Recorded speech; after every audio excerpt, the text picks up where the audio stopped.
Welcome back my YouTube channel. आज के इस वीडियो में लेकर आए हैं जनरल नॉलेज के टॉप 30 क्वेश्चन जो आपकी आगामी सभी परीक्षाओं के लिए हेल्पफुल होने वाले हैं। तो चलिए दोस्तों, लेते हैं आज का पहला प्रश्न। पहला प्रश्न है, निम्नलिखित में से किसने ऋषि आंदोलन चलाया था? बताइए दोस्तों, निम्नलिखित में से किसने ऋषि आंदोलन चलाया था? तो वो चलाया था शेख नूरुद्दीन, यानी ए ऑप्शन करेक्ट हो जाएगा। शेख नूरुद्दीन के द्वारा ऋषि आंदोलन चलाया गया। अगला प्रश्न है, आर्य शब्द का शाब्दिक अर्थ क्या होता है? बताइए दोस्तों, आर्य शब्द का शाब्दिक अर्थ क्या होता है? तो वो होता है श्रेष्ठ या कुलीन, यानी कि डी ऑप्शन राइट हो जाएगा। आर्य शब्द का शाब्दिक अर्थ श्रेष्ठ या कुलीन होता है। अगला क्वेश्चन है, ऋग्वेद के 10वें मंडल में किसका उल्लेख पहली बार मिलता है? बताइए दोस्तों, ऋग्वेद के 10वें मंडल में किसका उल्लेख पहली बार मिलता है? तो मिलता है शूद्र का, यानी कि सी ऑप्शन करेक्ट हो जाएगा। ऋग्वेद के 10वें मंडल में शूद्र का उल्लेख पहली बार मिलता है। अगला क्वेश्चन है, गुप्त काल के किस शासक को कविराज कहा गया था? बताइए दोस्तों, इंपॉर्टेंट प्रश्न है, बार बार परीक्षा में रिपीट होता है। गुप्त काल के किस शासक को कविराज कहा जाता है? तो कहते हैं समुद्रगुप्त को, यानी कि सी ऑप्शन राइट हो जाएगा। समुद्रगुप्त को कविराज के नाम से भी जाना जाता है।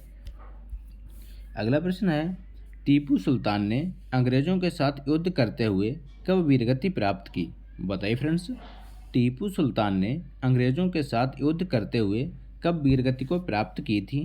तो वो की थी 1799 ईस्वी में, यानी कि डी ऑप्शन करेक्ट हो जाएगा।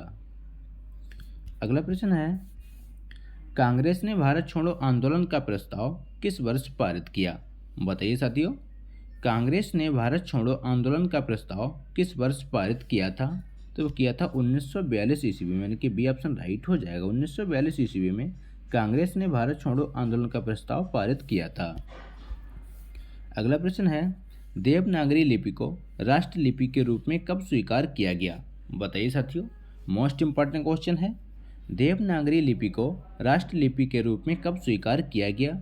तो किया गया था 14 सितंबर 1949 को, यानी कि सी ऑप्शन करेक्ट हो जाएगा। 14 सितंबर 1949 को देवनागरी लिपि को राष्ट्र लिपि के रूप में स्वीकार किया गया। अगला प्रश्न है, ग्रांड ट्रंक सड़क की योजना किसने बनाई थी? बताइए दोस्तों, ग्रांड ट्रंक सड़क की योजना किसने बनाई थी? तो बनाई थी शेरशाह सूरी ने, यानी कि ऑप्शन करेक्ट हो जाएगा। इंपॉर्टेंट प्रश्न है, बार बार परीक्षा में पूछा जाता है। शेरशाह सूरी के द्वारा जीटी रोड की योजना बनाई गई।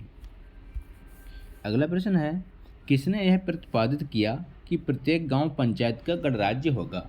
बताइए दोस्तों, किसने यह प्रतिपादित किया कि प्रत्येक गांव पंचायत का गणराज्य होगा? तो वो कहा था महात्मा गांधी ने, यानी कि सी ऑप्शन राइट हो जाएगा। महात्मा गांधी जी के द्वारा ये कल्पना की गई थी, प्रत्येक गांव पंचायत का गणराज्य होगा। अगला प्रश्न है, आधुनिक पंचायती राज व्यवस्था का जनक किसे कहा जाता है? बताइए दोस्तों, आधुनिक पंचायती राज व्यवस्था का जनक किसे कहा जाता है? तो वो कहते हैं राजीव गांधी को, यानी कि डी ऑप्शन राइट हो जाएगा। अगला क्वेश्चन है, किसने पंचायती राज को आधुनिक लोकतंत्र की पाठशाला कहा था? बताइए दोस्तों, मोस्ट इंपॉर्टेंट क्वेश्चन है, किसने पंचायती राज को आधुनिक लोकतंत्र की पाठशाला कहा था? तो वो कहा था जवाहरलाल नेहरू ने, यानी कि सी ऑप्शन राइट हो जाएगा। पंडित जवाहरलाल नेहरू के द्वारा पंचायती राज को आधुनिक लोकतंत्र की पाठशाला कहा था। अगला प्रश्न है, आज़ाद हिंद फौज की स्थापना कहाँ की गई? बताइए फ्रेंड्स, आज़ाद हिंद फौज की स्थापना कहाँ की गई? तो वो की गई थी सिंगापुर में, यानी कि सी ऑप्शन करेक्ट हो जाएगा। सिंगापुर में आज़ाद हिंद फौज की स्थापना की गई। अगला क्वेश्चन है, किसने कहा था कि हिंदू और मुसलमान भारत की दो आंखें हैं? बताइए साथियों, किसने कहा था कि हिंदू और मुसलमान भारत की दो आंखें हैं? तो वो कहा था सर सैयद अहमद खान, यानी कि बी ऑप्शन राइट हो जाएगा। सर सैयद अहमद खान के द्वारा कहा गया कि हिंदू और मुसलमान भारत की दो आंखें हैं। अगला क्वेश्चन है, यंग हस्बैंड मिशन क्यों भेजा गया? बताइए दोस्तों, यंग हस्बैंड मिशन क्यों भेजा गया था? तो भेजा गया तिब्बत में रूस का षड्यंत्र विफल करने के लिए, यानी कि सी ऑप्शन राइट हो जाएगा। अगला क्वेश्चन है, भारत में लोक सेवा आयोग की प्रथम बार स्थापना किस अधिनियम के द्वारा की गई? बताइए दोस्तों, भारत में लोक सेवा आयोग की प्रथम बार स्थापना किस अधिनियम के द्वारा की गई? तो की गई थी गवर्नमेंट ऑफ इंडिया एक्ट 1919, यानी कि सी ऑप्शन राइट हो जाएगा। अगला प्रश्न है, बंगाल के प्रथम पीढ़ी के अंग्रेजी शिक्षा प्राप्त नवयुवक पर निम्नलिखित में से किसका प्रभाव सबसे अधिक पड़ा? बताइए दोस्तों। बंगाल के प्रथम पीढ़ी के अंग्रेजी शिक्षा प्राप्त नवयुवक पर निम्नलिखित में से किसका प्रभाव सबसे अधिक पड़ा था? तो पड़ा था राजा राम मोहन राय, यानी कि बी ऑप्शन राइट हो जाएगा। अगला क्वेश्चन है, पाकिस्तान शब्द का सर्वप्रथम प्रयोग किसने किया था? बताइए दोस्तों। पाकिस्तान शब्द का सर्वप्रथम प्रयोग किसने किया था? तो वो किया था चौधरी रहमत अली, यानी कि सी ऑप्शन करेक्ट हो जाएगा। चौधरी रहमत अली के द्वारा पाकिस्तान शब्द का सर्वप्रथम प्रयोग किया गया। अगला प्रश्न है, भारत छोड़ो आंदोलन के नेताओं को गिरफ्तार करने के लिए ब्रिटिश शासक द्वारा चलाया गया ऑपरेशन क्या था? बताइए दोस्तों। भारत छोड़ो आंदोलन के नेताओं को गिरफ्तार करने के लिए ब्रिटिश शासक द्वारा कौन सा ऑपरेशन चलाया गया? तो चलाया गया था ऑपरेशन जीरो आवर, यानी कि सी ऑप्शन राइट हो जाएगा। अगला प्रश्न है, 1936 के चुनाव में संयुक्त प्रांत में कौन भारतीय महिला मंत्री बनी? बताइए दोस्तों। 1936 के चुनाव में संयुक्त प्रांत में कौन भारतीय महिला मंत्री बनी थी? तो बनी थी हंसा मेहता, यानी कि बी ऑप्शन करेक्ट हो जाएगा। इंपॉर्टेंट प्रश्न है, हंसा मेहता 1936 के चुनाव में संयुक्त प्रांत में भारतीय महिला मंत्री बनी थी। अगला प्रश्न है, निम्नलिखित में से किसने कम से कम 2 बार नोबेल पुरस्कार प्राप्त किया? बताइए दोस्तों।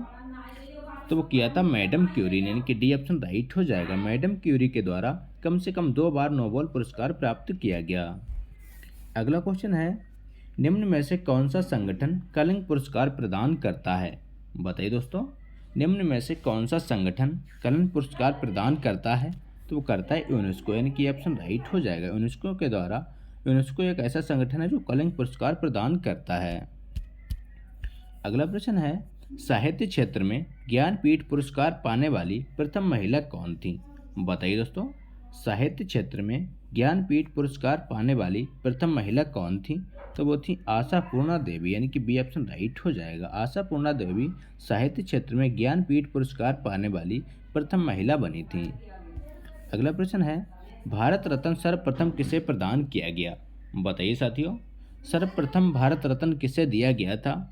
तो वो दिया गया था सी राजगोपालाचारी, यानी कि सी ऑप्शन करेक्ट हो जाएगा। सी राजगोपालाचारी को सर्वप्रथम भारत रत्न से नवाजा गया। अगला क्वेश्चन है, मैग्सेसे पुरस्कार विजेता पहले भारतीय कौन थे? बताइए दोस्तों। इंपॉर्टेंट प्रश्न है, मैग्सेसे पुरस्कार विजेता पहले भारतीय कौन थे? तो वो थे विनोबा भावे, यानी कि बी ऑप्शन करेक्ट हो जाएगा। विनोबा भावे मैग्सेसे पुरस्कार विजेता पहले भारतीय बने थे। अगला क्वेश्चन है, इसरो द्वारा हाल ही में विकसित सबसे तेज भारतीय सुपर कंप्यूटर निम्नलिखित में से कौन सा है? बताइए दोस्तों। तो वो कंप्यूटर है सागा 220। अगला प्रश्न है, सार्वत्रिक रूधिर प्रदाता कौन है? बताइए दोस्तों। सार्वत्रिक रूधिर प्रदाता कौन है?